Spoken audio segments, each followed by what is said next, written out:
BNP chairperson Begum Khaleda জিয়ার শারীরিক অবস্থা অপরিবর্তিত বলে জানিয়েছেন দলটির নেতারা। তাকে বিদেশে নেয়ার বিষয়ে মেডিকেল বোর্ড এখনো কিছু জানায়নি। তবে হাসপাতালে তার স্বাস্থ্যের খোঁজ নিতে ছুটে যাচ্ছেন বিভিন্ন রাজনৈতিক দলের নেতা সহ বিভিন্ন স্তরের মানুষ। রাষ্ট্রপতির পক্ষ থেকেও খালেদা জিয়ার স্বাস্থ্যের খোঁজ নিতে যাওয়া হয় হাসপাতালে। গণতন্ত্রের উত্তরণের এই সময়ে খালেদা জিয়াকে বেশ প্রয়োজন বলে মন্তব্য করেন দেখতে আসা বিভিন্ন স্তরের মানুষ। আমিনুল ইসলামের রিপোর্ট। গত রোববার থেকে রাজধানীর এবারকেয়ার হাসপাতালে চিকিৎসাধীন বিএনপি চেয়ারপারসন বেগম খালেদা জিয়া। দলের পক্ষ থেকে দেশবাসীর কাছে দোয়া চাওয়ার পাশাপাশি হাসপাতালে ভিড় না করার জন্য নেতাকর্মীদের অনুরোধ জানানো হলেও প্রতিদিনই নেতাকর্মীরা হাসপাতালের সামনে জড়ো হচ্ছেন।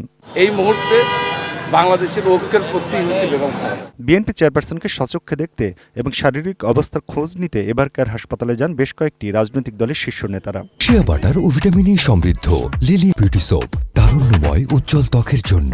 রিমার্ক। আগে যেভাবে শুনেছেন বর্তমান স্থিতিশীল অবস্থা আছে, সমগ্র দেশবাসীকে অনুরোধ করব দেশের নেত্রীর জন্য দোয়া করবেন। দেশের সকল মানুষকে যেমন ভালোবাসেন, দেশের মানুষও তাকে দলমতের ঊর্ধ্বে উঠে আপন মনে করেন। আমরা মনে করি রাজনীতির গণতন্ত্রের উত্তরণে একটি নতুন বাংলাদেশের বিনির্মাণের এই সময়ে দেশনেত্রী বেগম খালেদা জিয়ার সুস্থতা এবং দীর্ঘ হায়াত আমাদের রাজনীতি দেশের জন্য প্রয়োজন। বেগম খালেদা জিয়া অসুস্থ হতে পারেন, কিন্তু সারা বাংলাদেশের মানুষের দোয়া কিন্তু তার সাথে রয়েছে। শেখ হাসিনার জন্য দোয়া করা বা কথা বলার লোক কিন্তু বাংলাদেশে নাই। এইটাই বেগম খালেদা জিয়া অর্জন। সরকারের তথ্য উপদেষ্টা মাহফুজ আলম রোববার রাতে বেগম খালেদা জিয়ার স্বাস্থ্যের খোঁজ নিতে যান হাসপাতালে।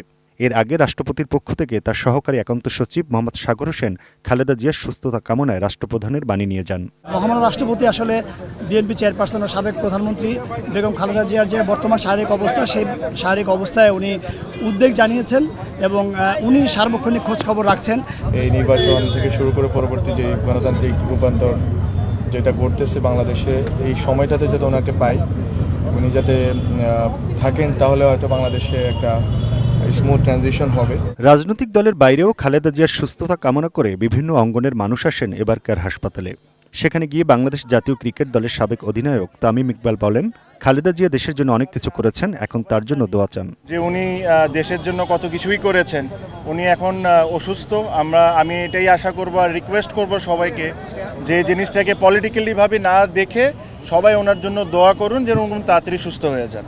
এখন পর্যন্ত ম্যাডাম প্রথম দিন যে অবস্থায় ছিলেন তার চেয়ে ডেভেলপ করেছেন ইনশাআল্লাহ, এবং সেই ডেভেলপমেন্টের পর থেকে এখন পর্যন্ত ওই অবস্থায় আছেন, স্থিতিশীলতা ওই পর্যন্তই। খালেদা জিয়ার সুস্থতা কামনা করে রাজধানী সহ দেশের বিভিন্ন জায়গায় দোয়া করা হয়। এদিকে দলের চেয়ারপারসন খালেদা জিয়ার অসুস্থতার কারণে মহান বিজয় দিবস উপলক্ষে বিএনপির পক্ষকালব্যাপী কর্মসূচি স্থগিত করেছে দলটি। সংকটের কারণেই আমাদের এই কর্মসূচিটি বিজয়ের মাসে বিজয়ের মশাল, এটি স্থগিত করা হয়েছে। Aminul Islam, ATN news, Dhaka.